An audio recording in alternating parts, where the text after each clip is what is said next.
evaluación que se tiene en la cátedra.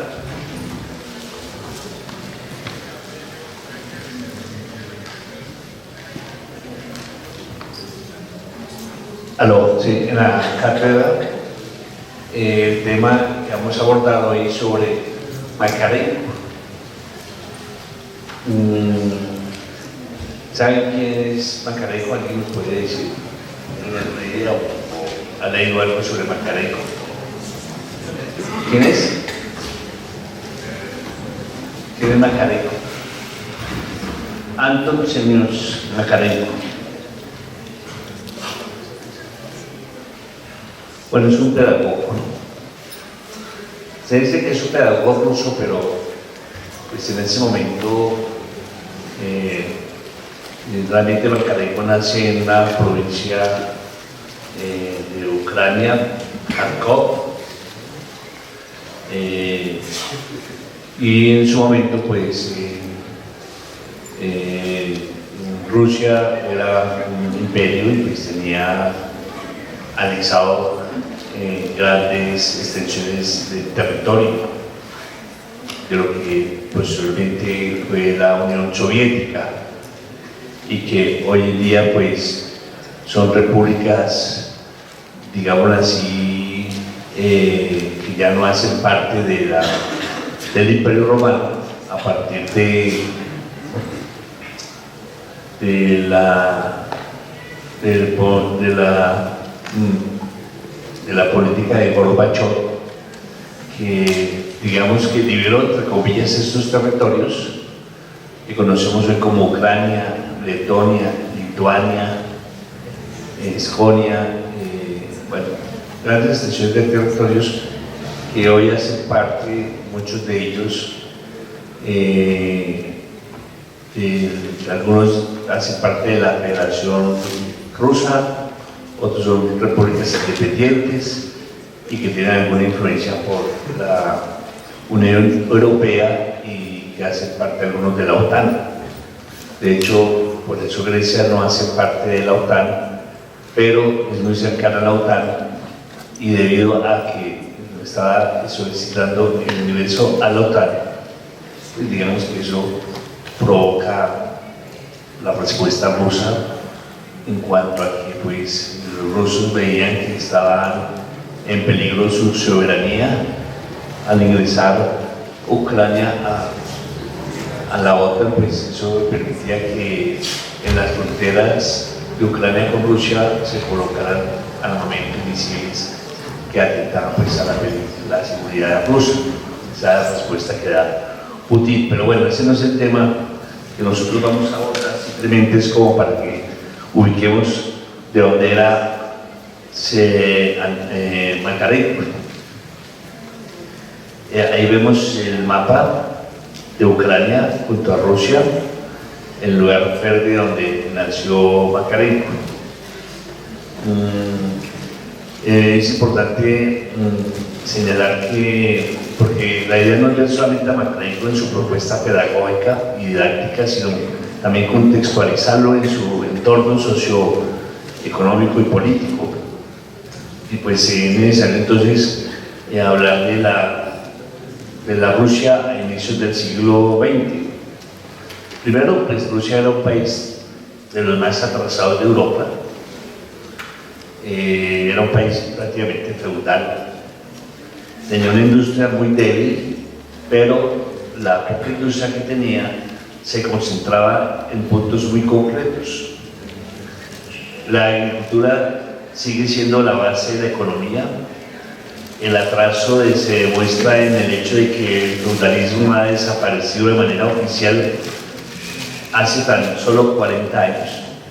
Ustedes saben muy bien que el feudalismo, como sistema económico, político, social, se inició, digamos, en un proceso de transición entre la caída del Imperio Romano, que fue prácticamente el fin del esclavismo, y en un proceso de transición de 200 a 300 años se configura el sistema feudal, es decir, hasta el siglo VII.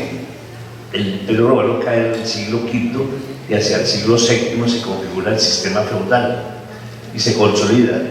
Y ese sistema feudal va prácticamente hasta el Renacimiento, siglo XV, y con secuelas hasta el siglo XVII. Pero realmente en la Rusia zarista el feudalismo había desaparecido no menos de 40 años, es decir, hacia 1880. Uno de los últimos países feudales que quedaban de Europa Occidental, y como sistema pues era bastante, eso quiere decir que está bastante atrasado, era el campesino fundamentalmente, ¿sí? Entonces, a cambio, los campesinos debían de pagar. Entonces, los campesinos, al poner esa finalización del campesino, es decir, cuando los campesinos dejan de ser siervos, pues entonces ya son, en cierta forma, hombres libres, entre comillas, y tienen que pagar un tributo, un impuesto por la tierra, una cantidad de dinero al Estado y a los terratenientes. Pero lo más alarmante es su situación política. El zar gobierna de una manera absoluta y no quiere oír para nada hablar de constituciones o cualquier intento de oposición es sofocado por la policía y con el ejército zarista. Entonces aquí también es bueno contextualizar lo siguiente. Cuando se dieron las guerras de independencia, no, las guerras de emancipación, las revoluciones burguesas, una primera revolución burguesa en Europa fue la francesa, en 1789, una revolución burguesa que pone fin a las monarquías absolutistas en Francia. Acuérdense que el rey y la reina fueron pasados por la guillotina y allá se acabó la monarquía para implementar las teorías políticas del Estado moderno que se iniciaron con Thomas Hobbes, con John Locke, que habla del Estado liberal. Hobbes habla del Estado del Leviatán, el Estado, tenemos un Estado absoluto pero con mucho poder, mientras que John Locke habla de un Estado liberal y Rousseau habla del Estado social, del contrato social. Y entonces ese contrato social incluso es el que se implementa en la Rusia, pero en Francia cuando triunfa la revolución en Francia en 1789. ¿Qué pasa allí?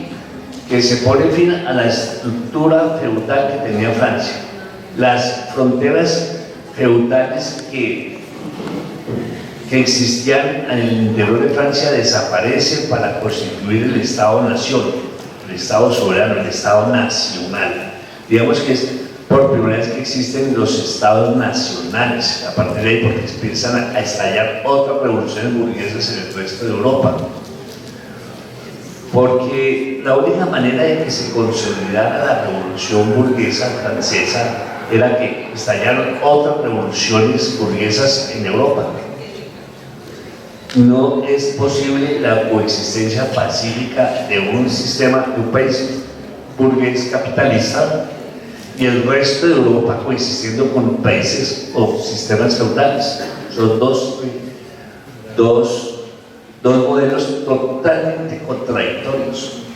Si lo que quería la burguesía era precisamente liberar la mano de obra de la servidumbre, o sea, campesina, ¿sí?, y acabar con ese sistema, pues los que han leído algo de historia recuerden que la burguesía que está en manos de los artesanos y los comerciantes desde el Renacimiento y pasado 300 años tienen un poder económico desorbitante, muy poderoso. ¿Qué les faltaba tener? Poder político. Y precisamente las políticas del sistema feudal en Francia eran un obstáculo, una traba para el desarrollo de las fuerzas productivas. Eso quiere decir del capitalismo. Por lo tanto, necesitaban acabar con esa estructura y tener el poder político. Y por eso se da la Revolución Francesa. Hubo países como Alemania que no hubo revolución burguesa. sino que la nobleza se dio el poder. Es decir, digo, no queremos que nos pasen la cabeza por las guillotinas, sino que nosotros vamos a acabar con la nobleza y con esta monarquía y lo vamos a constituir en un país. Sí, es decir, es como si la nobleza dijese, ya no vamos a ser de sangre azul, ya los príncipes y las princesas y las reinas desaparecen y no hacemos revolución, sino que nos acogemos al nuevo sistema. Distinto fue el caso de España o Inglaterra, que si bien hubo revoluciones, pero no fueron revoluciones triunfantes, pero tampoco fueron revoluciones fracasadas. Y los liberales, que aclamaban por un parlamento y por ponerle límite al poder del rey, porque es que el rey tenía todo el poder absoluto, ¿sí? El ejecutivo, el legislativo y el judicial. Y entonces lo que necesitaban era ponerle límite al rey. Ellos querían, no, es que el rey no puede tener todo el poder absoluto, tiene que hablarse de democracia, era la hoja de las revoluciones burguesas, democráticas, liberales. Entonces, llegó, y las noblezas tampoco podían ser derrotadas, entonces se llegó a un acuerdo como que, venga, no peleemos más y hagámonos pasito, ¿sí? Ustedes existen y tienen unos espacios de participación, nosotros también, y surgen las monarquías constitucionales. La constitución con parlamento burgués, y esa constitución lo que hace es ponerle límite al poder del rey. Digamos, ella no tiene todo el poder absoluto. La nobleza hoy en día es más como una figura decorativa, en cierta forma, y entonces surge el parlamento, monarquías constitucionales. Entonces, Rusia en su momento era atrasadísimo, totalmente atrasado. Era un país feudal, una estructura feudal todavía. Entonces, desde el punto de vista, entonces no es posible la coexistencia pacífica entre el capitalismo y el feudalismo. Desde el punto de vista de las nacionalidades rusas, Rusia es un inmenso imperio que llega desde la Europa hasta el Pacífico y de él conviven un gran número de pueblos distintos. A pesar de los intentos de rusificación de las minorías, muchos pueblos aspiran a su independencia. Los fineses o finlandeses, polacos, lituanos, estonios, pueblos de caucásicos. Hay varios partidos que intentan cambiar la situación, el poder autocrático absolutista del zar. Sí, del zar. Sufrirá su primer envite en 1905 y en 1917 con la revolución bolchevique desaparece ese poder absoluto. Ahí podemos ver cómo era Rusia y su imperio. Eso como para contextualizar a Macarenko desde el punto de vista geográfico. Ahora, importante decir que pues antes de la en Rusia hubo 3 revoluciones. Una de 1905 que fue aplastada de manera sangrienta por el zar. Luego la de febrero de 1917, que es una revolución democrático-liberal o democrático-burguesa, que lidera el partido menchevique, con Kerensky a la cabeza. Y luego en octubre es la revolución bolchevique o revolución socialista, dirigida por el partido bolchevique, cabeza de Lenin y Trotsky. Entonces son 3 momentos históricos muy importantes que se dan también en el contexto de la Primera Guerra Mundial, las 2 últimas revoluciones. Y el atraso era grande y el zarismo siempre quiso rusificar a Letonia, es decir, prácticamente que olvidaran su idioma, imponerse una cultura rusa. Entonces esa situación generó resistencia. ¿A qué digo esto? Porque cuando triunfa la revolución bolchevique, los bolcheviques, el partido bolchevique, o después el partido comunista, va a decir, bueno, triunfó la revolución, no sé qué vamos a hacer con todas estas colonias que tenemos. No, pues mantengamos la anexión y constituyámonos en una unión de repúblicas socialistas soviéticas. Surge la URSS, la famosa Unión de Repúblicas Socialistas Soviéticas, que desaparece prácticamente como hacia el año 1987, 88, 89, cuando Gorbachov decide que está con independencia. Y pues, desde luego, para ellos, siempre los confundían, decían, ustedes son rusos. No, yo no soy ruso, nosotros somos soviéticos, somos lituanos. Entonces, hay un problema cultural ahí también muy arraigado y muy fuerte. Entonces, en el año 1905, Rusia, 1905,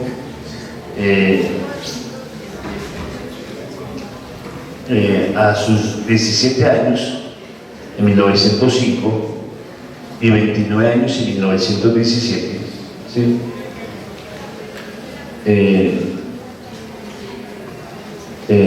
Tiene en 1905, entonces el Imperio Ruso va a sufrir una fuerte sacudida como consecuencia de su estrepitosa derrota con la guerra con Japón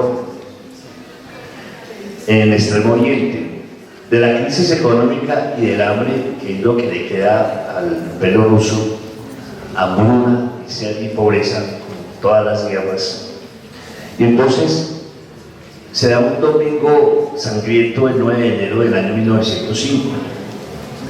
Coincide en San Petersburgo, la capital de invierno de los Ares, una huelga general y una manifestación pacífica dirigida por el Pope, cura ortodoxo, Gapon. La intención de los manifestantes es leer ante el Palacio de Invierno del Zar un escrito expresando el descontento del pueblo. La reacción del monarca fue violenta, mandó cargar contra las masas a los cosacos, donde mueren más de 1000 personas acribilladas, y la consecuencia de este hecho es que el zar se aleja todavía más del pueblo por su carácter dictatorial y autoritario.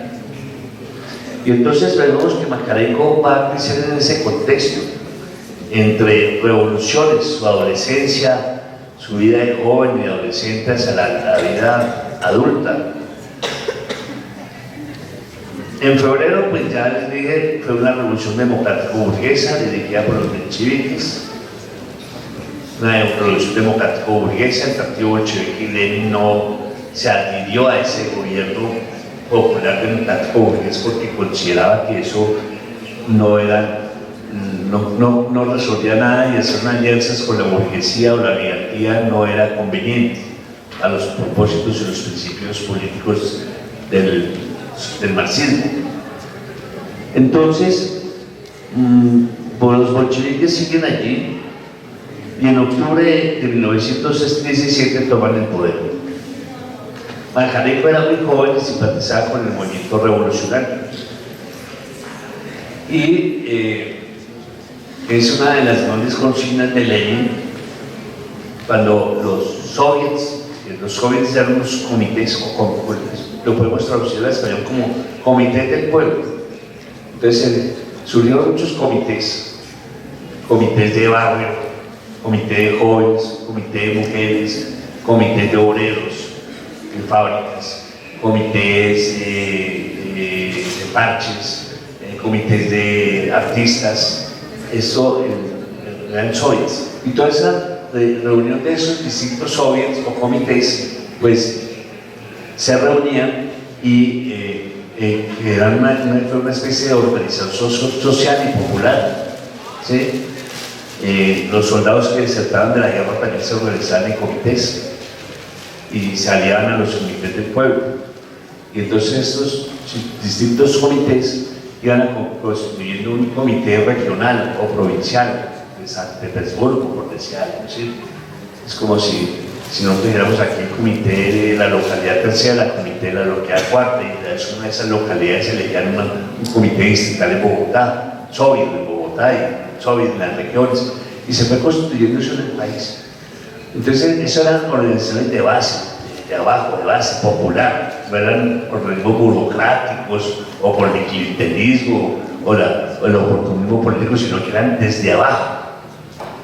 Y entonces, cuando se da la revolución de febrero, Lenin, muy ingenioso, dice: todo el poder a los soviets. Es decir, que sean los soviets que se tomen el poder. Y el papel de los revolucionarios en el partido bolchevique es dirigir a los soviets a la toma del poder, y todo el poder a los soviets. Eso fue una consigna oportuna en su momento preciso. Las consignas tienen que darse para los momentos de coyuntura precisas y los momentos adecuados. No puede levantar una consigna de hace 30 años. Yo veo que a veces el movimiento socialista tiene consignas de hace 50 años. No, hay que ubicarlas en el contexto, en el momento histórico. Y eso tuvo esa cualidad de todo el poder de los soviets, y con eso llega la toma del poder en octubre de 1917.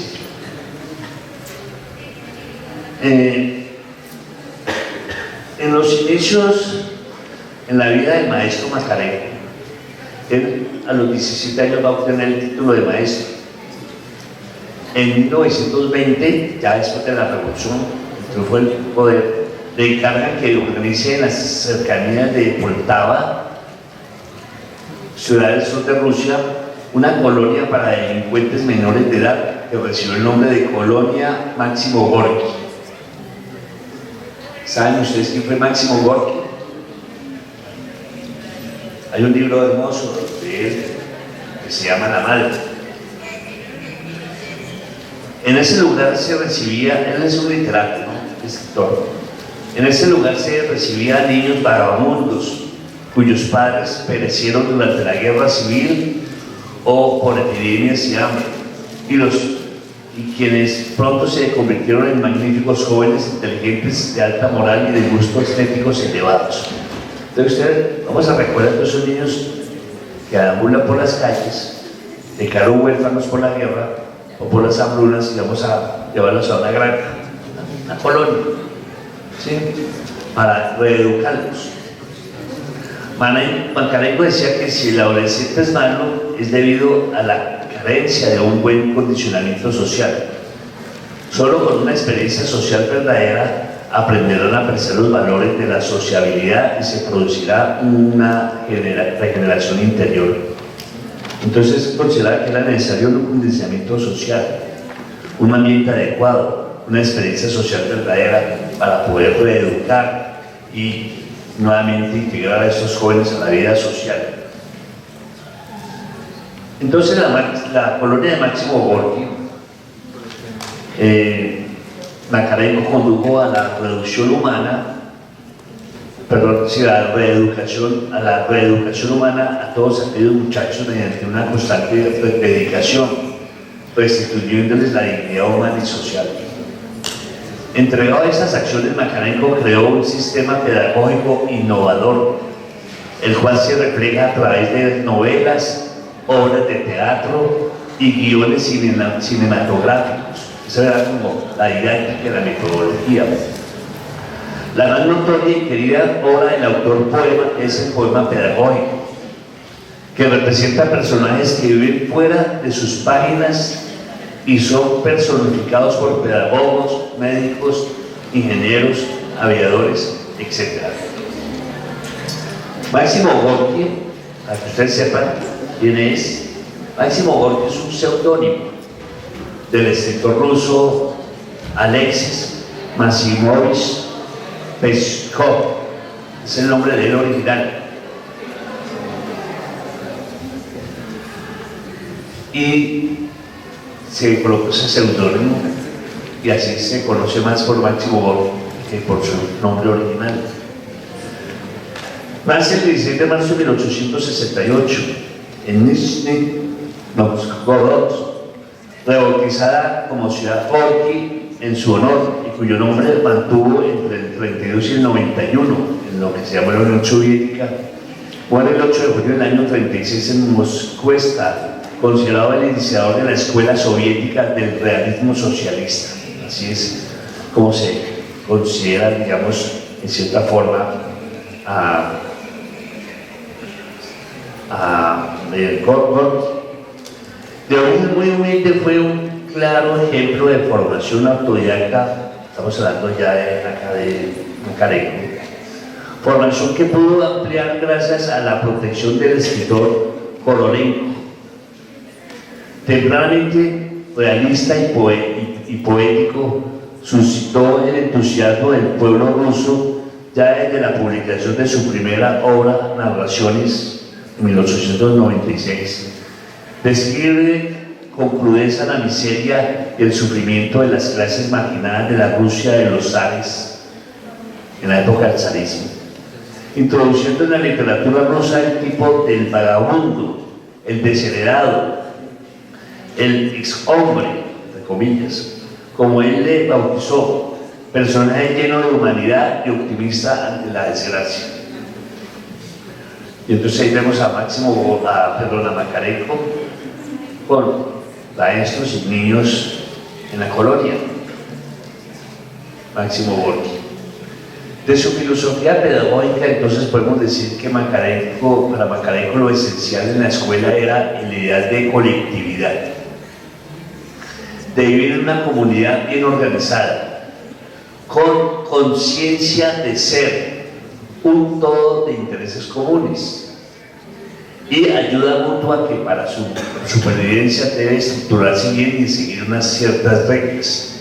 Esa propuesta de colectividad, de trabajar en comunidad de manera organizada para el bien común, pues acuñaba muy bien también a las ideas socialistas, ¿no?, de su momento. Estamos hablando de 1920, ya 3 años después de la revolución bolchevique, y porque en 1917, pues digamos que es una revolución política. Ya en 1920 o 22 se da una revolución económica donde el partido bolchevique entra a expropiar a las burguesías de los medios de producción, a expropiarla para estatizar la economía nacional.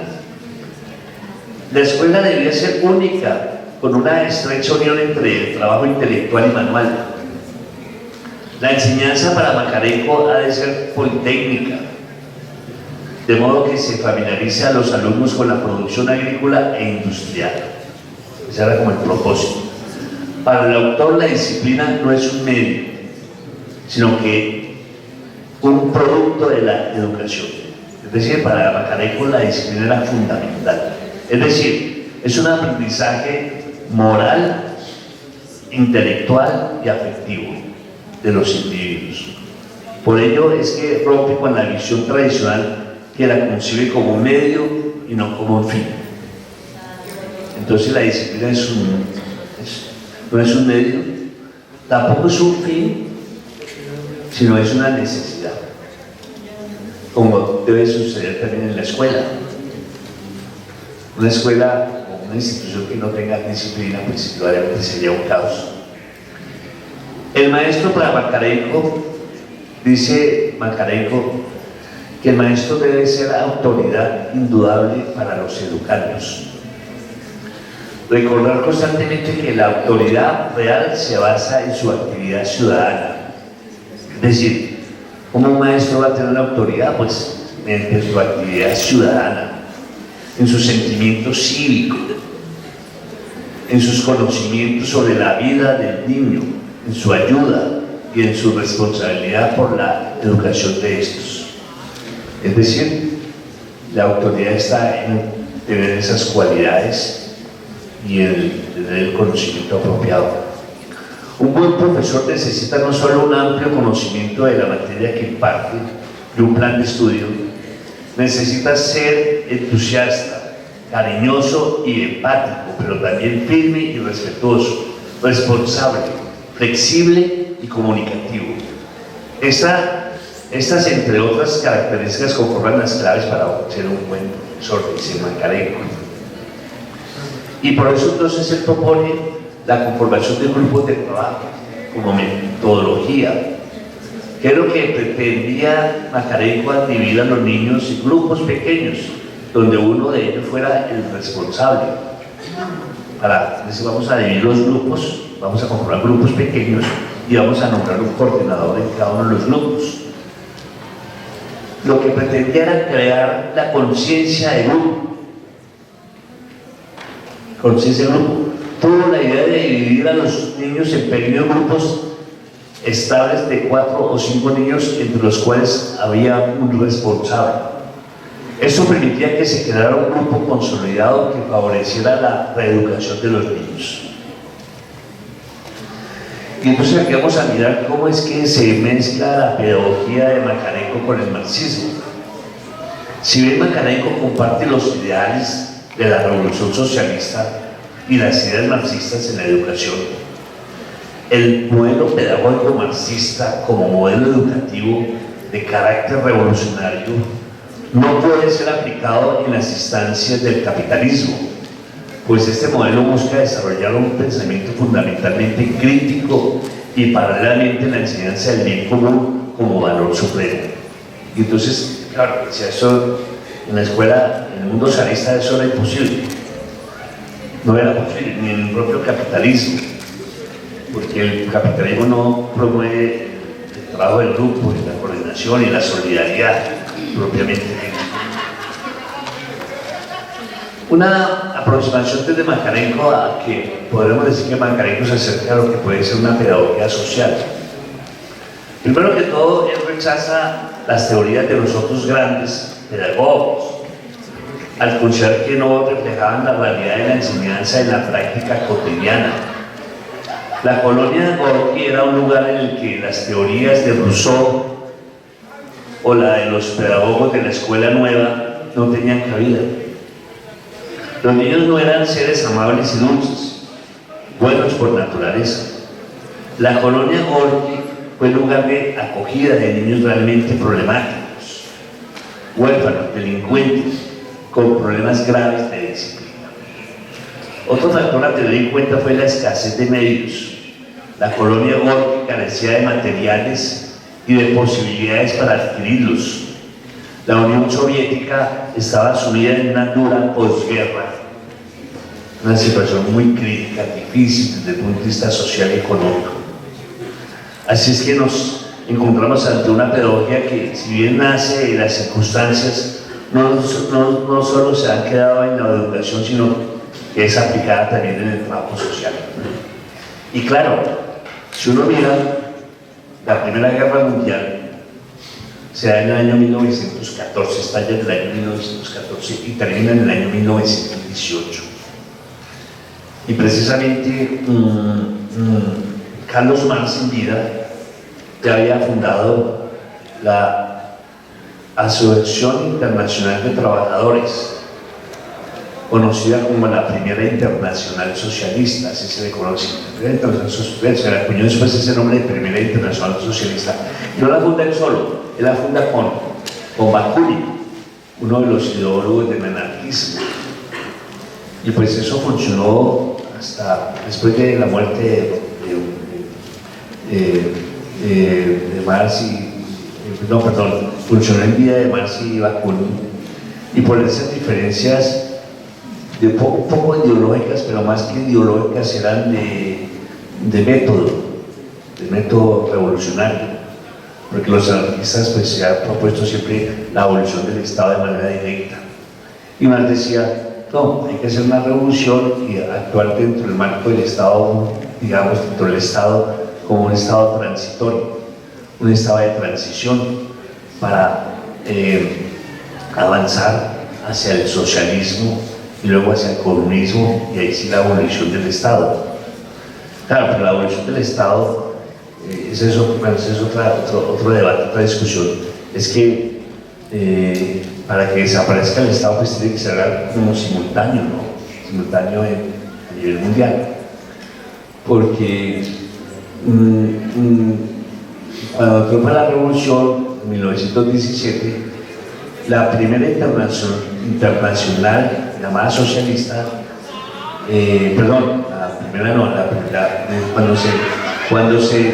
con las diferencias, vuelvo a todo, cuando se ven las diferencias entre Bakunin y Marx, entonces esa internacional desaparece, llega a su final, y fundan la segunda, Marx funda la segunda internacional, que es la que queda en vida después de la muerte de Marx, queda en vida esa segunda internacional. ¿Y qué es una internacional? Es como un partido para la revolución mundial, digamos así. Es un partido que tiene un programa.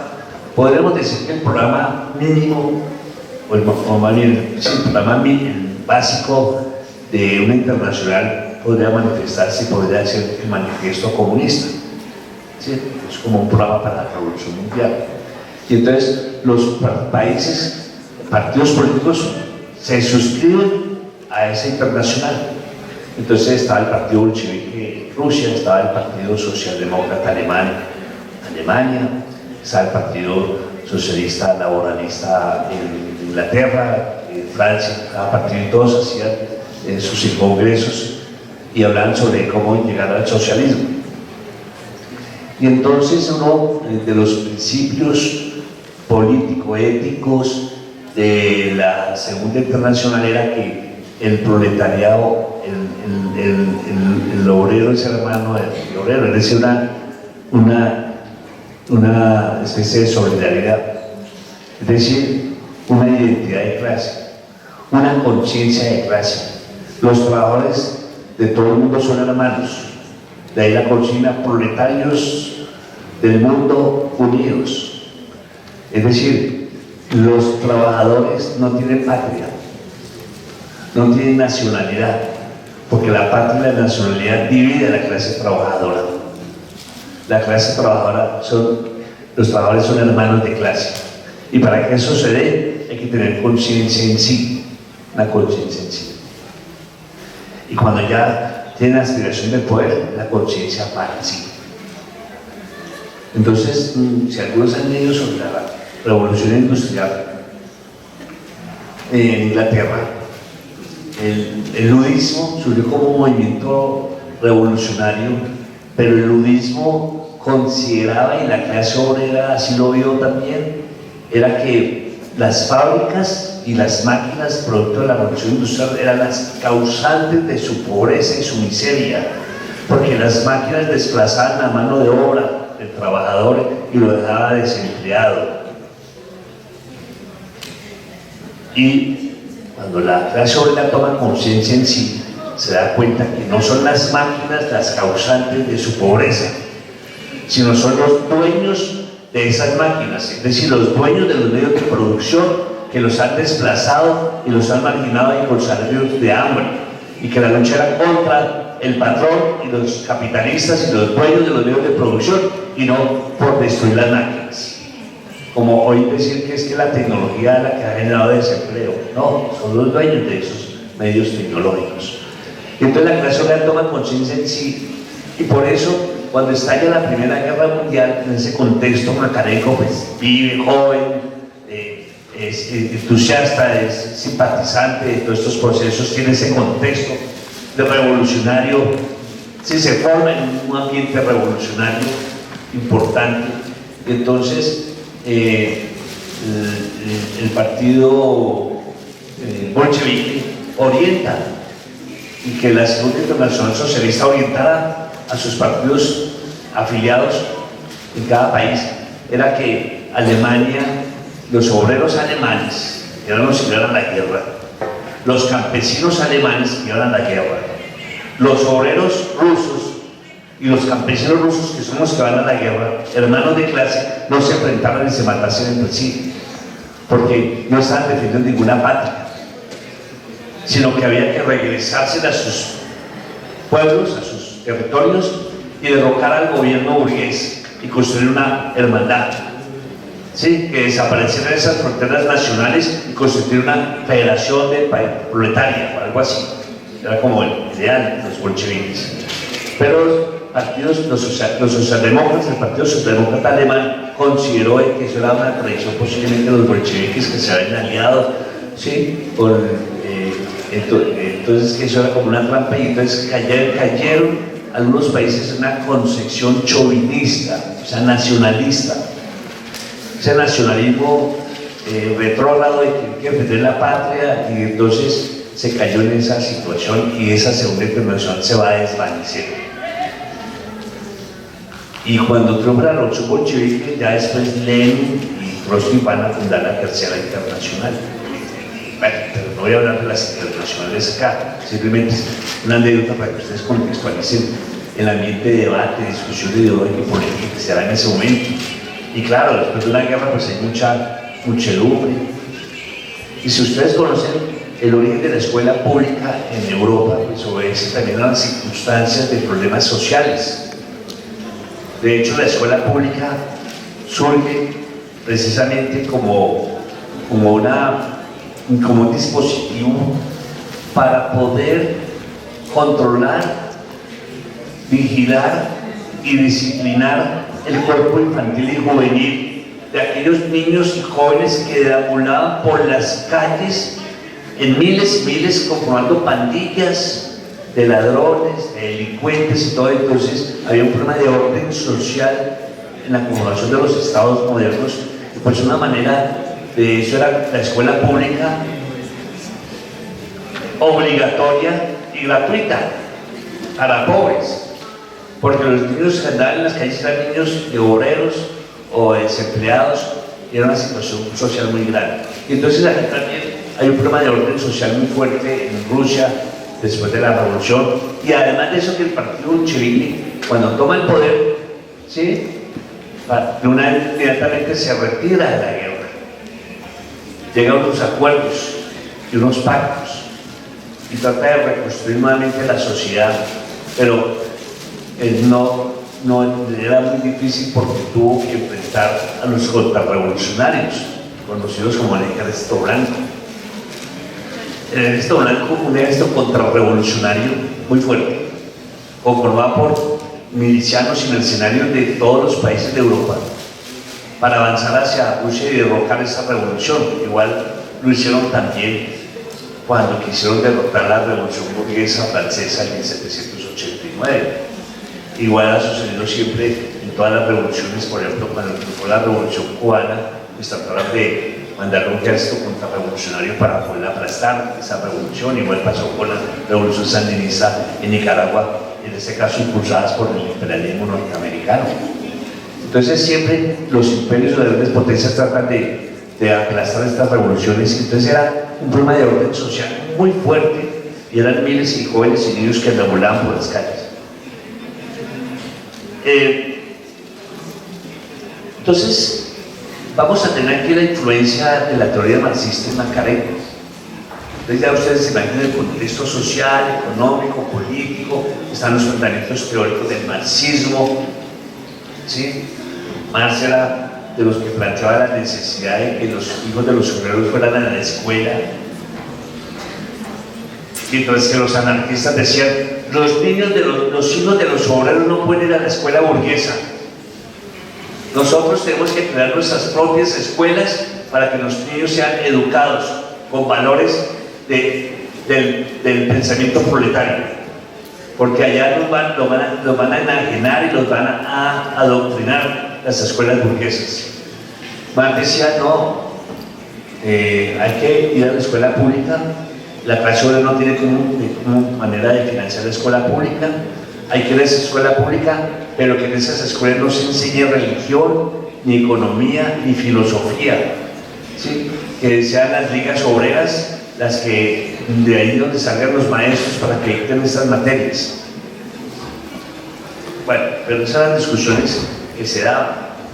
Entonces, los autores más representativos dentro de las teorías socialistas son Marx y Engels, creadores del socialismo científico, el cual realiza aportes en lo referente a la educación. Marx y Engels basan la educación socialista en el trabajo productivo, un trabajo creativo, que para ellos es lo que diferencia a las personas del resto de los seres vivos. Claro, son los seres humanos los que trabajan, transforman la materia prima o la naturaleza en productos terminados, en productos de necesidades básicas para la sociedad. Y precisamente uno de los principios marxistas es que lo que produce riqueza es el trabajo, lo único que produce riqueza es el trabajo. Es decir, son los trabajadores y la clase obrera los que producen riqueza. ¿Sí? Ellos son los que producen materias primas y productos terminados. Asegura que esta es la característica más importante de la humanidad y que por tanto es necesario hacer de ella un elemento educativo, hacer del trabajo un elemento educativo.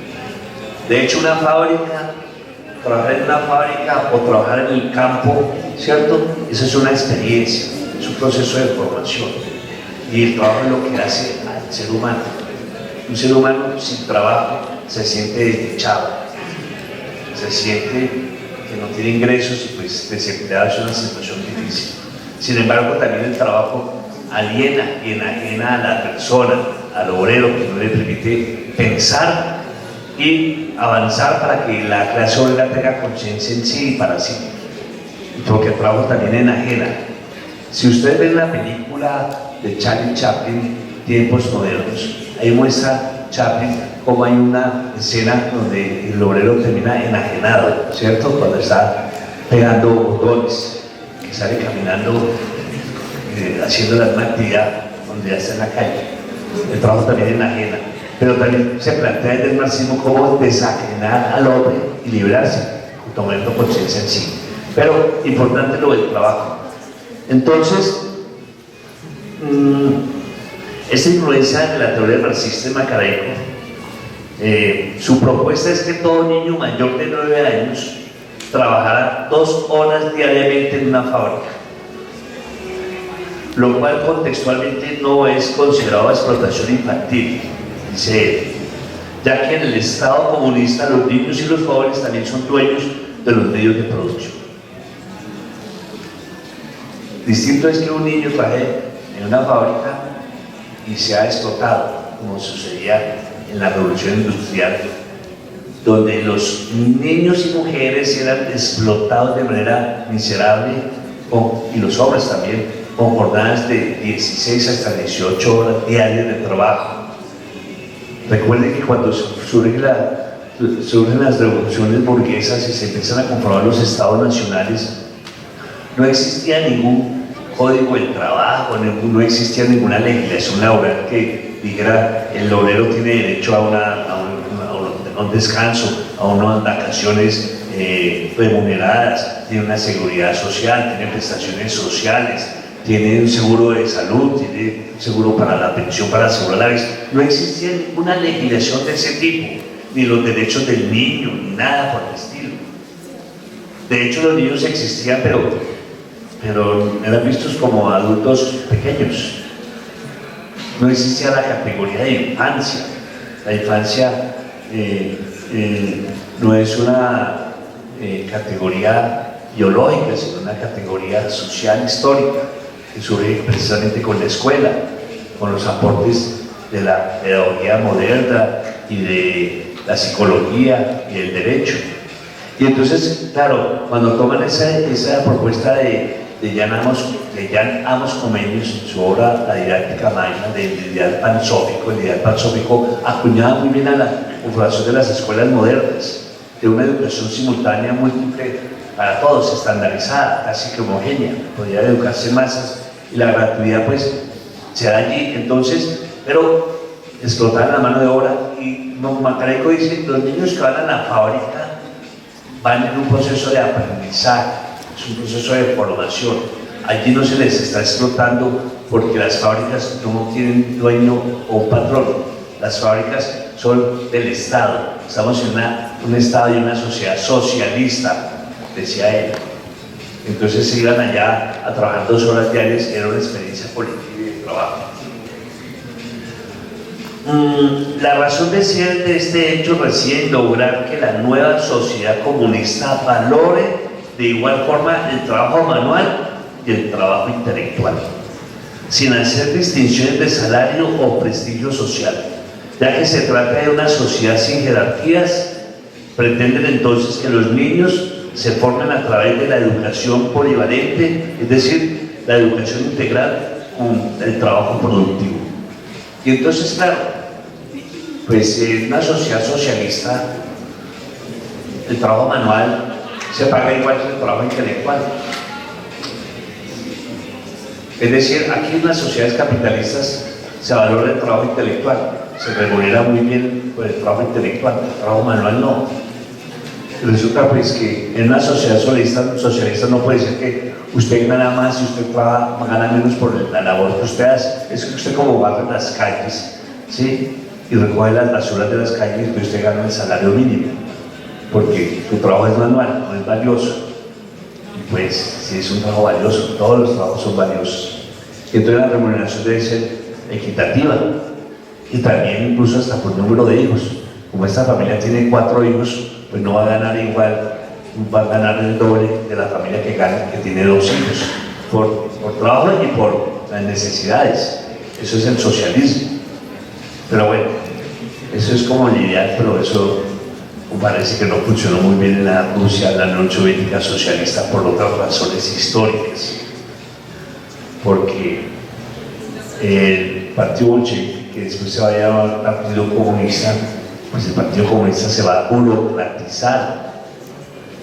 Y en mi tesis es que una de las consignas de los revolucionarios era llegar a instaurar la dictadura del proletariado.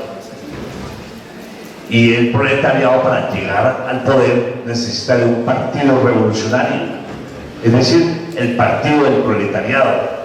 Entonces yo creo que hubo una confusión allí, porque cuando el partido se toma el poder, los soviets, entonces decimos, nosotros como somos el partido del proletariado, pues el partido representa la dictadura, y entonces yo diría que se instaló una dictadura de partido,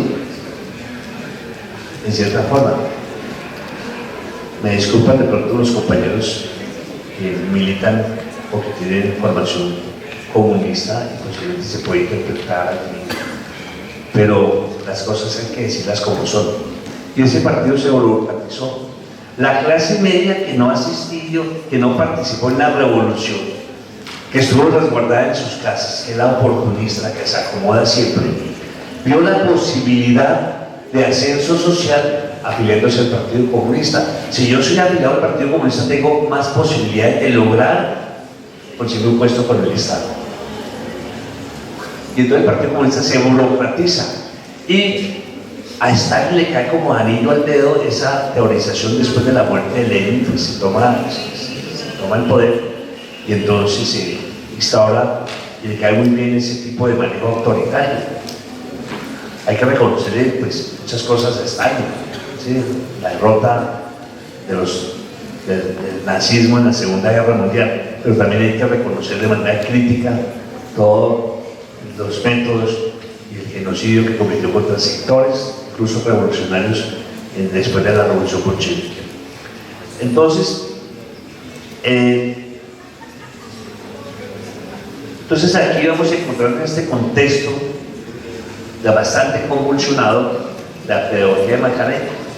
¿En qué consiste la pedagogía de Makarenko?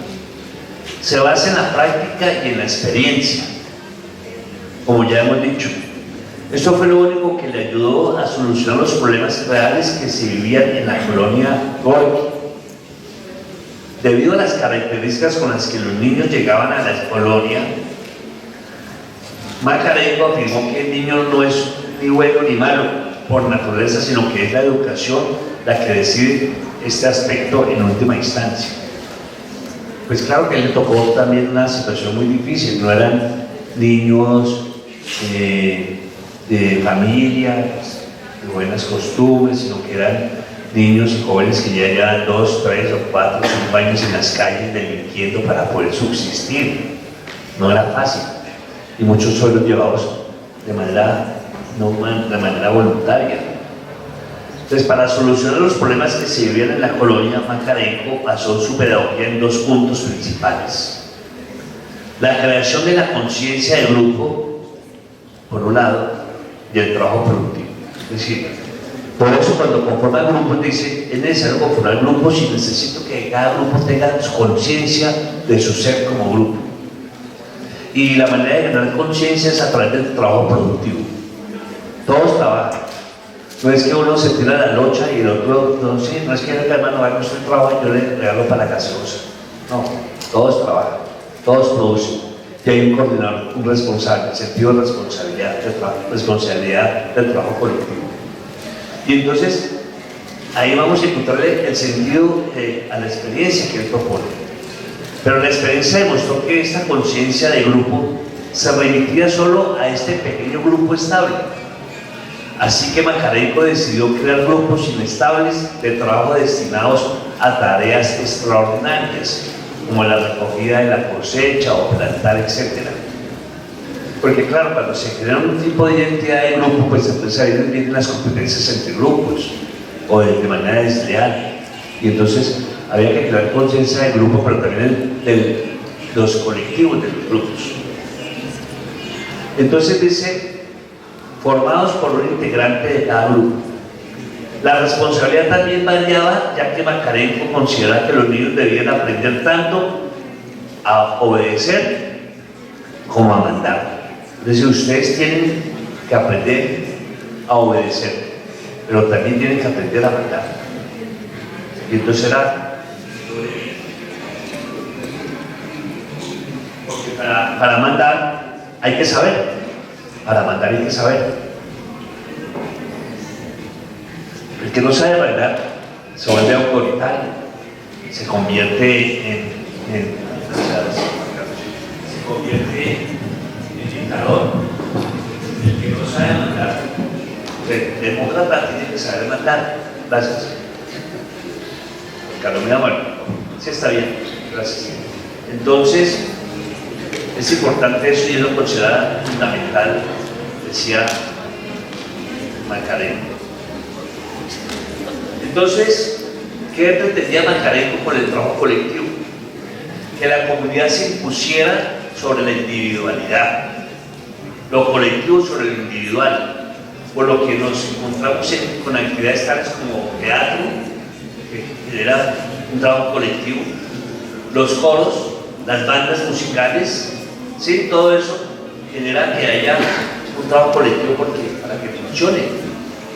Una obra de teatro, si alguien falla, no falla él, sino falla la obra. Entonces eso genera un sentido de responsabilidad y el trabajo colectivo. Y con ese método era que él empezó a generar conciencia colectiva. Además, los niños eran educados en un ambiente militar para acabar así con cualquier resquicio de individualidades en ellos. O sea, hicieron ahí una formación en términos militares. Había formación, bueno, como en los colegios, hasta hoy en día hay formación, pila, ¿sí? Y disciplina y orden, digamos eso. Pero decía que era necesario para este tipo de formación. Macarenco considera que para crear esta sensación de grupo cohesionado es necesario que los niños cumplan unas órdenes y sigan una disciplina. Los mismos niños se agrupaban, se reunían, organizaban, ellos mismos ponían unos reglamentos, y se cumplían, había un orden para cumplirlo, que tenía que haber una disciplina. Esa autoridad se debía ir perdiendo poco a poco a medida que los niños se reeducaban hasta que llegaran a poder formar parte de la asamblea. ¿Sí? Los niños entran en ese proceso de formación en grupos, se reeducan y ya cuando estén como propicios ya pueden ir a la asamblea, que era general de los jóvenes y los niños, y Macarenco actúa en esa asamblea como uno más. No es el profesor allí, sino como uno más, se acoge a las discusiones, a los debates que se hagan. Entonces lo que pensaba, ¿qué pensaba Máximo Gorki de Macarenco? Macarenco es un educador modelo, decía. El escritor realiza esta afirmación tras verlo actuar en la historia, que el escritor fue a visitarlo, y vio su trabajo. Lo califica como un maestro severo a primera vista, o sea, demasiado severo, de pocas palabras pero apropiadas, con algo de militar y de maestro rural. Macarenco era un hombre consagrado a la colonia, conocía a todos los niños en profundidad y tenía muchas muestras de cariño para todos. Cuando en la asamblea se discutía vivamente, Macarenco apenas intervenía, y cuando lo hacía, los niños le trataban como un igual, aunque sabiendo que él era mucho más sabio, pero respetaban eso, y él actuaba respetando la asamblea, se acogía, ayudaba a orientar, pero no imponía asuntos en la asamblea. Eso eso era muy importante, la construcción de la clase colectiva. Por lo tanto, para Macarenco el trabajo productivo comunitario era fundamental y más en la construcción de un modelo socialista. Consecuente con las teorías socialistas, incluyó en su pedagogía el aprendizaje a través del trabajo. Los niños eran instruidos de una manera integral, una formación intelectual, física, artística, sexual, política o moral y, como no, manual. El trabajo productivo lograba varios objetivos en la colonia Gorki. Por un lado, creaba una conciencia de grupo que reeducaba a los niños y por otra enseñaba a los nuevos comunistas que no hay diferencia entre el trabajo manual y el trabajo intelectual. Además, gracias a esto, la colonia Gorki podía autoabastecerse e incluso lograba un superávit. Es decir, llegó un momento en que esa colonia tenía tanta escasez de recursos producto de la revolución, la guerra y todo, que la colonia empezó a autoabastecerse, tener sus granjas agrícolas, sus propios alimentos, sus propias talleres de carpintería, en fin, toda una cantidad de elementos, y lo que hizo era que a veces le sobraban elementos muy importantes, y por eso va a ser fundamental Máximo Macarenco en la construcción de escuela pública en la Rusia o en la Unión Soviética o la Soviética del Estado socialista. Entonces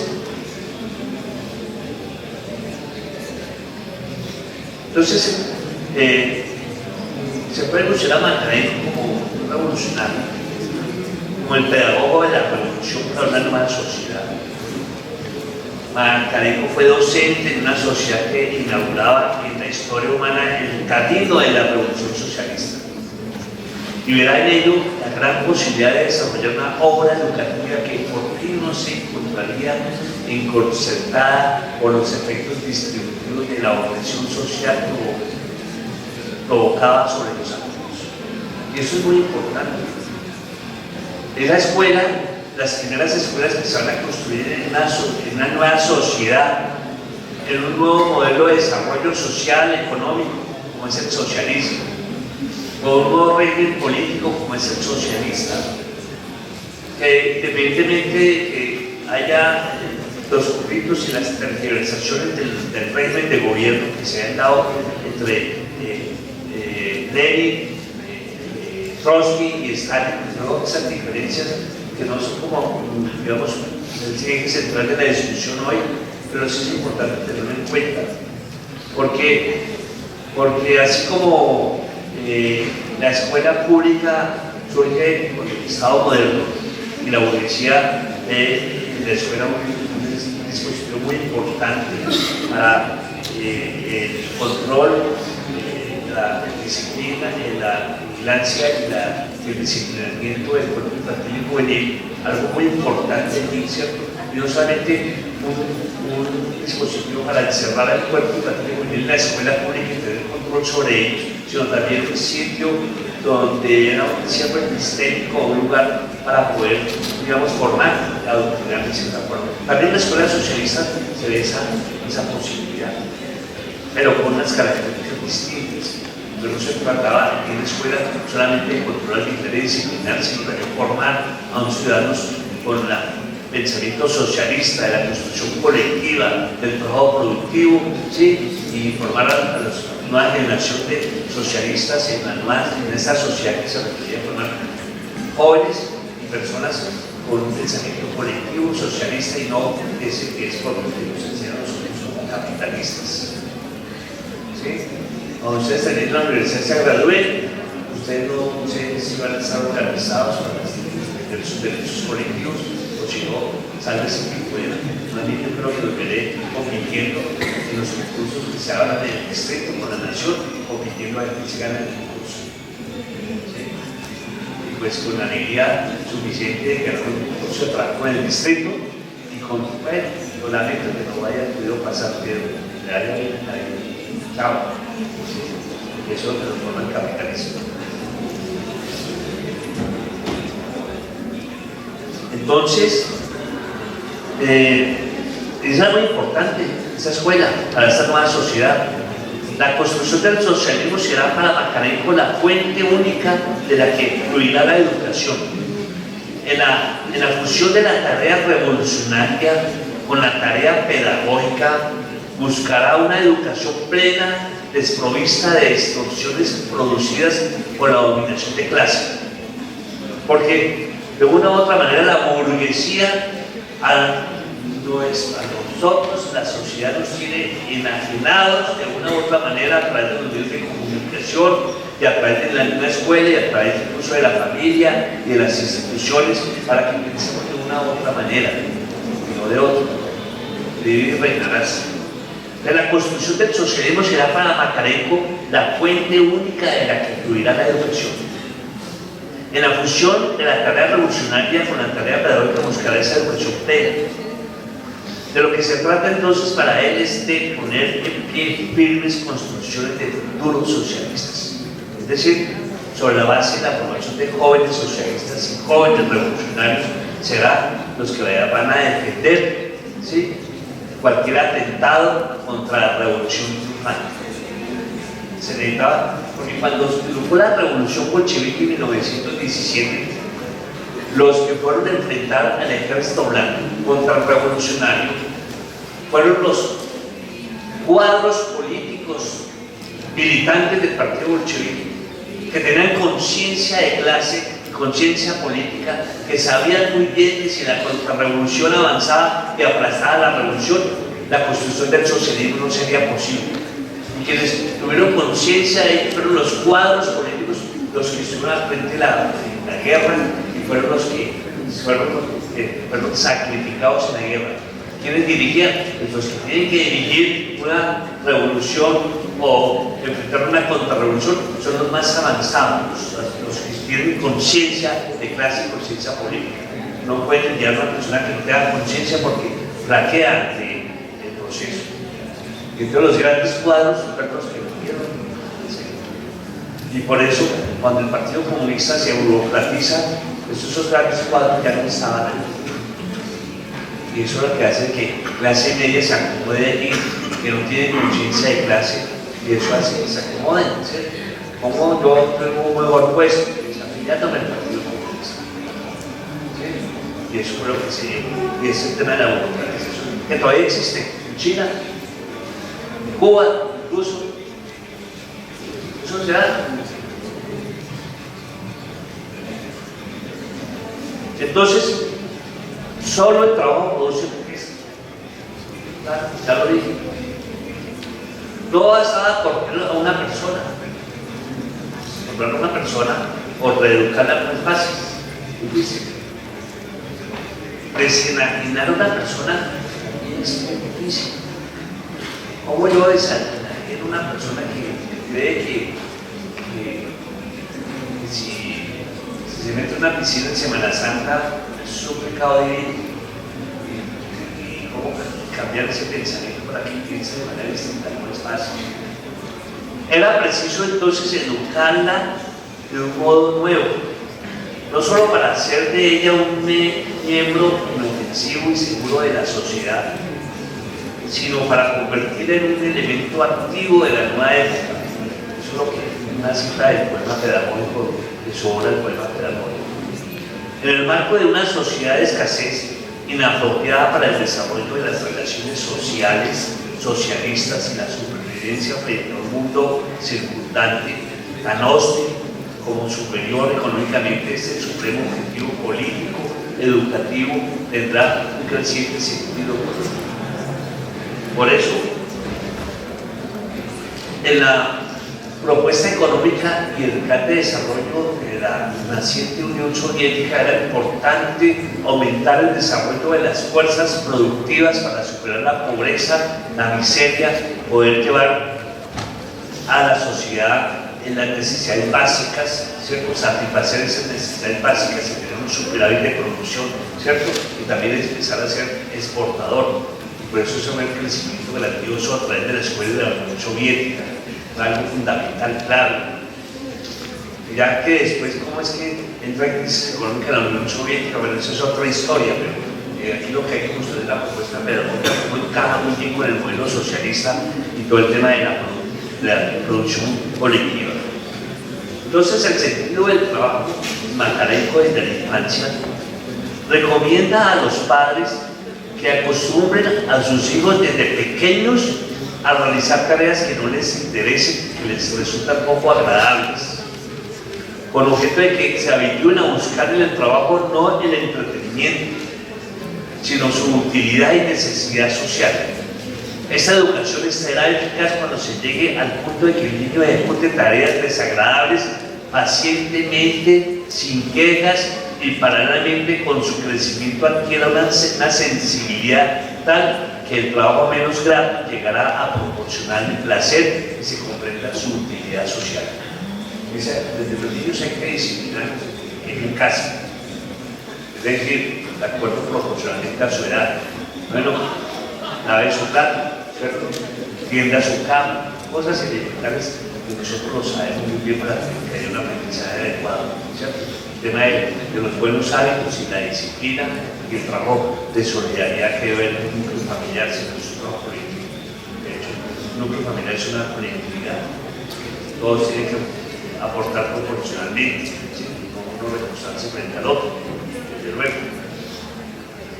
Entonces, esa disciplina consciente, leninista o bolchevique, llamo yo, íntimamente asociado a la misión de alcanzar este fin productivo central de su pedagogía. Macarenko rechaza la disciplina en abstracto.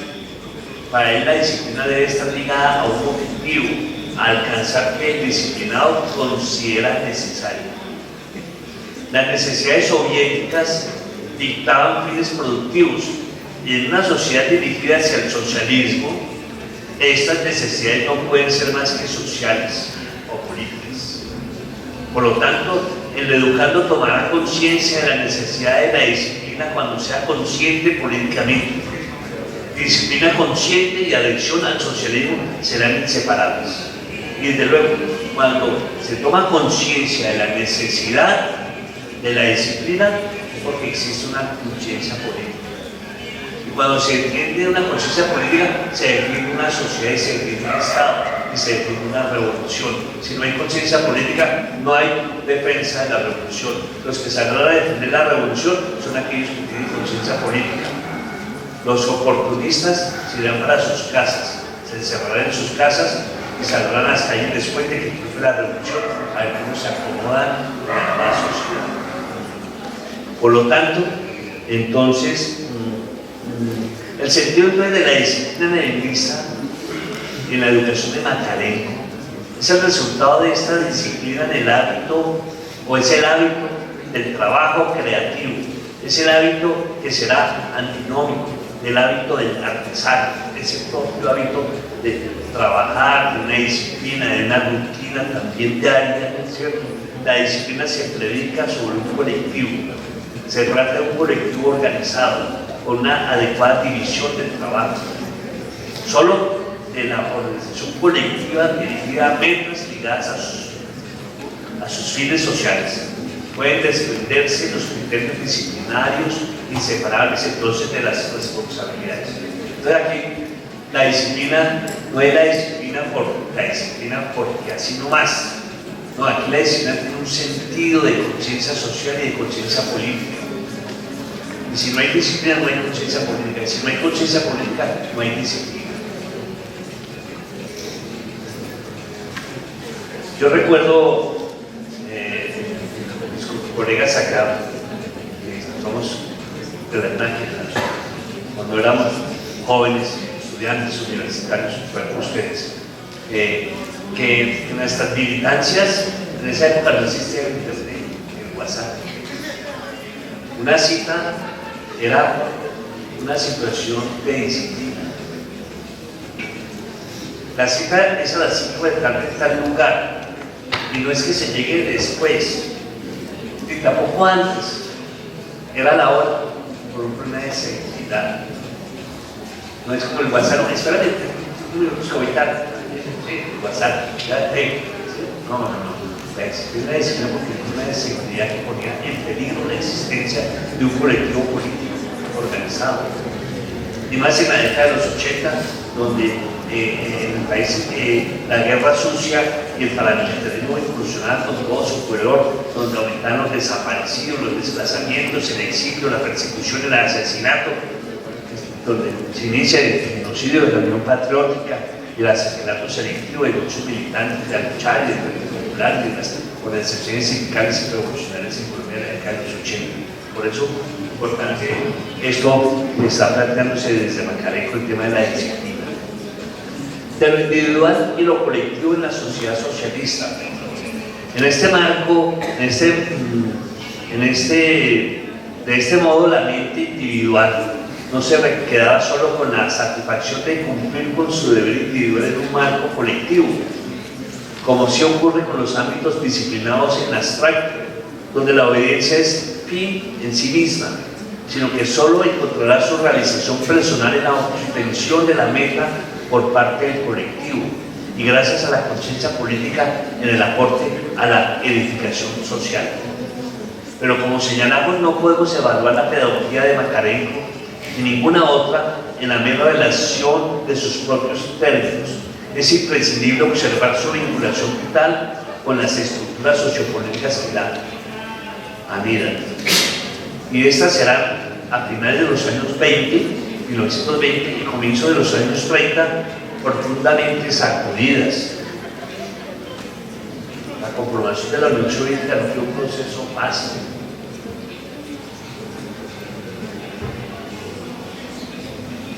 Ahora, yo he hecho unos comentarios sobre el tema de la burocratización del partido comunista de la Unión Soviética. Pues claro, Stalin ayuda a eso en cierta forma. Eso da para un debate político, pero tampoco tenemos que ser dogmáticos y sectarios, porque es que el dogmatismo es tan sagrado en algunos sectores de la izquierda y de pronto algunos estalinistas dogmáticos exageran de pronto diciendo le prenderán veladoras a la foto de Stalin en la noche pidiéndole algún milagro. Entonces tampoco ir hasta esos extremos. El marxismo es dialéctico. La dialéctica es lo que permite mirar las contradicciones que hay para construir algo nuevo. Y creo que la dialéctica es el sentido del marxismo, no es el dogmatismo marxista. No es copiar, no, hay que superar ese dogmatismo. Y hay que desencadenarnos de que si uno critica a algún gobierno de izquierda o algo así, entonces es antimarxista o antirrevolucionario. No. Creo que hay que democratizar los debates y las discusiones para ser realmente marxistas, dialécticos, discutir en colectividad y buscar verdades colectivas y no caer en las subjetividades. Y en ese sentido, el ascenso, el progresivo ascenso de la sociedad soviética, y bueno, burocrática hacia el dominio social soviético, culminará en la instauración de un régimen político acorde al estalinismo. La dictadura del proletariado se dará paso a una reforzante y represiva dictadura burocrática. Desafortunadamente sucedió en la Unión Soviética. Y por eso digo que se confundió la dictadura del proletariado con la dictadura del partido. Como nosotros somos el partido del proletario, pues somos la dictadura del proletariado, entonces es el partido del proletariado, entonces somos el partido que impone la dictadura del proletariado. Entonces yo creo que esa es una instrucción que hay que dar porque en su momento hay que mirarlo a la luz del día de hoy es bastante complejo y muy difícil hacer, muy fácil hacer estas críticas, porque también hay que mirar en su momento. Porque hay una cosa importante, yo creo que hay que señalar, es que cuando se dio la revolución bolchevique en 1917 y surge el ejército contrarrevolucionario, los blancos, Lenin, digamos, cuando tuvo la revolución bolchevique abre un espacio de democracia plena, grandísima. O sea, lleva la democracia a las fábricas, a los barrios, hay una discusión democrática grandísima, ¿sí? Y ves, se abre un debate inmenso en la sociedad soviética. Pero cuando se da la contrarrevolución, pues estos ejercicios democráticos hay que limitarlos, y ahí se entiende la postura leninista. No, señores, este no es el momento de debatir, de discutir, sino que el partido se convierte prácticamente casi en una dictadura. Aquí se obedece porque tenemos que defender la revolución. ¿Sí? Y entonces cierra la democracia dentro del partido por una situación de coyuntura. Pero muere Lenin y el partido queda con esa condición. Si Lenin hubiera seguido en vida, posiblemente una vez derrotada, los contrarrevolucionarios se hubiera abierto una apertura democrática nuevamente. Pero él muere y deja esa estrechez del partido así en estas condiciones y pues le cae como anillo al dedo a Stalin para el partido en esas condiciones. Entonces esta transformación del marco social determinante convertirá muchos elementos de la obra pedagógica de Macarenko en objetos de agudas críticas. Una disciplina consciente que se pone funcional también al disciplinamiento de Stalin. Yo no estoy diciendo que es Macarenko, porque Macarenko está alejado del asunto, pero es funcional la disciplina consciente, es funcional a la ley del político estatista.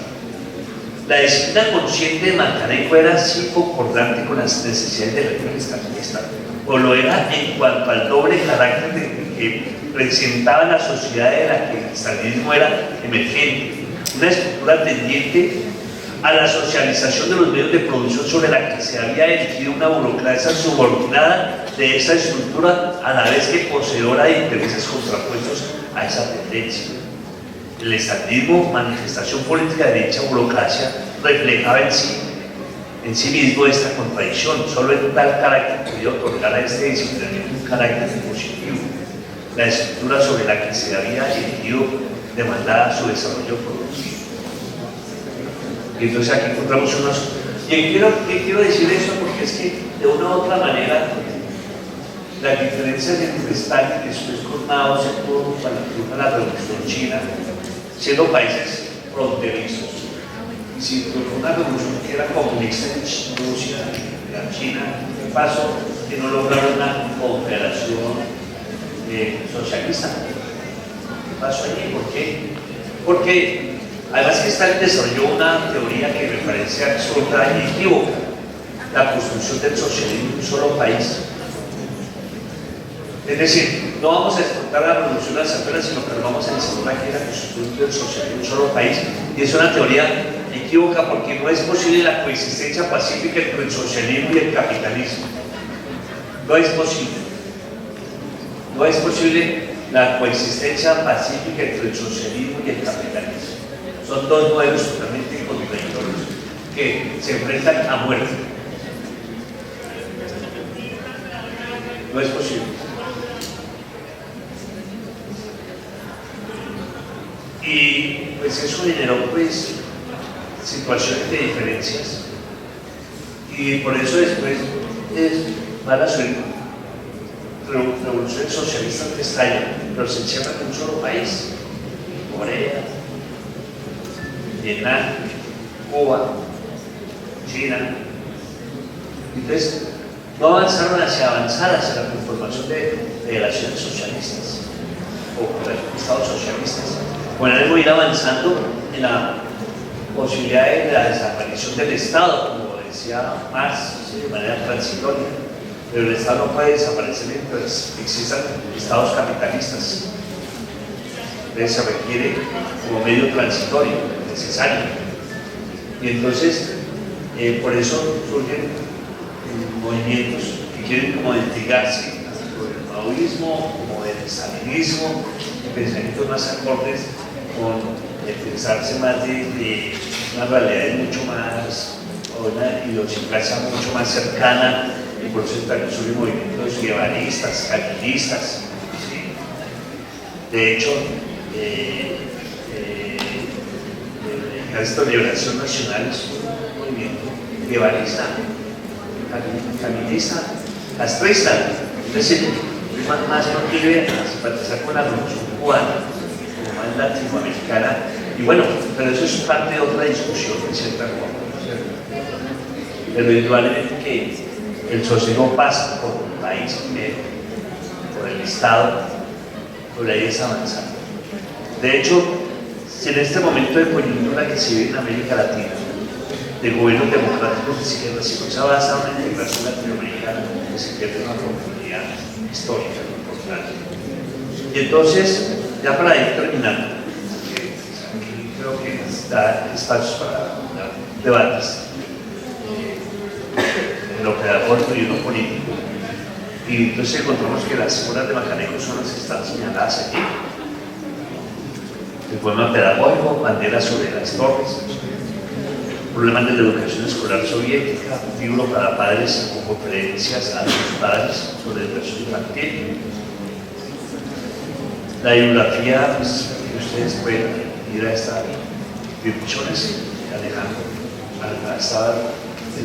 Alejandro Macaneco, el carácter de su disciplina, Borchetti, poema pedagógico, y María Dolores Vázquez Acosta, Macaneco, su vida y obra. Entonces yo dejo hasta acá para que nos queden 15 minutos de intervenciones, comentarios. Compañero profesor Juan Carlos. Ya, entonces ahora el profesor Juan Carlos Porta para darle la palabra a los estudiantes que quieren intervenir, proponer, objetar, contradecir.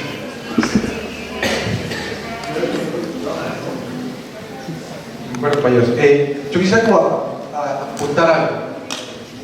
Se habla mucho de Stalin y también ha habido una propaganda negra contra Stalin, contra la revolución bolchevique y el socialismo soviético. Es menester considerar que contradicciones locales, regionales, nacionales y internacionales. Entender que la Unión Soviética no está sola y hay una contradicción fundamental que es contra el capitalismo mundial, es menester entender el papel de Stalin. Recordemos que en 1918 Wilson Wedgwood, cuando se asocia a la teniente Francia, Inglaterra y el Imperio Ruso antes de ser desmontado, Wilson Wedgwood dice que la condición para poder ayudar y enfrentar ejércitos a la Primera Guerra Mundial era, uno, disolver los imperios, ¿sí?, y construir la sociedad de naciones. La sociedad de naciones, ¿qué es? Era, entre comillas, un instrumento de paz mundial. Pero el objetivo de la sociedad de naciones era precisamente construir una asociación de países capitalistas contra el avance del socialismo. Estamos hablando antes de Stalin y en el marco de Lenin. Es decir, que tan pronto se sabe la revolución bolchevique, los países aliados, incluida Alemania, porque Alemania pierde la Primera Guerra Mundial, pero las medidas de embargo contra Alemania no fueron fuertes, fueron blandas. ¿Por qué? Geográficamente, Alemania servía como bloque de la expansión socialista del bolchevismo. Recordemos que en el 1919 matan a Rosa Luxemburgo porque hay levantamientos de los socialdemócratas y los Freikorps en Alemania, en Hungría, en Austria, contra el movimiento socialista. En ese marco está Lenin. En 1919 aún Lenin vive, pero las contradicciones son fuertes. O sea, no podemos hablar de la Unión bolchevique y dentro de la Soviética como si fuera un paraíso. Están contradicciones internas de la guerra civil, ¿sí? Dentro de la Rusia bolchevique están los que eran socialdemócratas que se volvían contra los bolcheviques, están los cosacos, están los ejércitos zaristas, lo que llamó Ricardo el ejército blanco. Entonces, los bolcheviques tienen que aplacar, uno, las condiciones de guerra que hay al interior y también los levantamientos también proclives al ejército blanco. Ahora, en ese orden de ideas también había unas arremetidas de los aliados por la parte oriental de Rusia, ¿sí?, alianzas con Japón para intervenir en la revolución bolchevique. Primera contradicción, o sea, no estamos hablando de un país tranquilo. Cuando pasó la Unión Soviética en el 22, hay una especie de franja que rodea la Rusia. Y por tanto, digamos, el papel de Stalin, a pesar de los errores, también un papel importante. ¿Por qué? Porque Stalin está enfrente de los procesos contrarrevolucionarios, de los aliados internacionalmente, y aparte de eso, de los renegados de la revolución dentro de la Unión Soviética. Por tanto, la mano de Stalin fue necesaria, así como pasó en Cuba, después del 160. Es menester proteger la revolución, porque la revolución implicaría no actuar el poder, sino un proceso pre-revolucionario, un proceso revolucionario y uno contrarrevolucionario, como plantea el Che en Cuba, en un texto llamado El hombre social en Cuba. Por tanto, hay que pensar que Stalin estuvo en el momento adecuado para detener la revolución, a pesar de los errores que cometieron, que fundamentalmente no fueron cualesquiera. Sin embargo, es menester plantearlos desde la directa. Ahora bien, es menester entender que después de la Revolución de Naciones declina en el 48, el instrumento de paz sirvió de expansionismo del capitalismo, ¿sí? Porque Japón, Italia hizo caso omiso a lo que se planteó en la Revolución de Naciones. No obstante, nace la ONU el mismo día que muere la Revolución de Naciones. Y la ONU sigue siendo el papel de instrumento de paz mundial, pero en la calle de Estados Unidos vemos la intervención de la ONU en este momento blanda, proclive al interés de Estados Unidos, del capitalismo mundial y del neoliberalismo, así como la OEA. Por tanto, si vamos a hablar del papel de Stalin, no el papel de Stalin, sino la revolución bolchevique en su momento, hay que entender también las tradiciones internacionales, porque todo el capitalismo, a partir del sistema mundo, después de la toma de Bretton Woods, se ha creado el FMI, el Banco Mundial, la ONU, la OEA, el Estado de Israel, para contrarrestar la expansión del socialismo soviético en su momento. En este momento, ¿sí?, se extiende no solo a nivel mundial, en términos de la guerra de Ucrania, no como socialista, pero con Rusia, porque Rusia no es simplemente Rusia. Rusia son tierras fértiles y Estados Unidos, la OTAN está detrás de la fertilidad energética que hay en Rusia, y por supuesto, Rusia socialista o Rusia con Putin, ¿sí?, igualmente hay que destruirla y fragmentarla para Estados Unidos para aprovechar los recursos naturales que hay en Rusia. Por tanto, hay que entender las constituciones internacionales de la geopolítica mundial. Por tanto, el socialismo no está solo, y el Estado socialista existe, como dijo Ricardo, en tanto que otros estados socialistas. Norcorea no puede estar viviendo, no podía estar viviendo si el Estado no defiende la revolución, porque los estados, la economía mundial, ¿sí?, generan organizaciones en contra de los procesos comunitarios, socialistas, y el comunismo vendrá cuando la total popular desaparezca.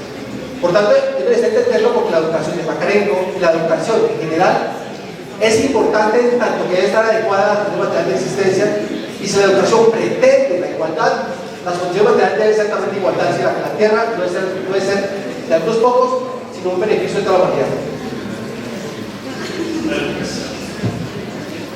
¿Alguien quiere intervenir?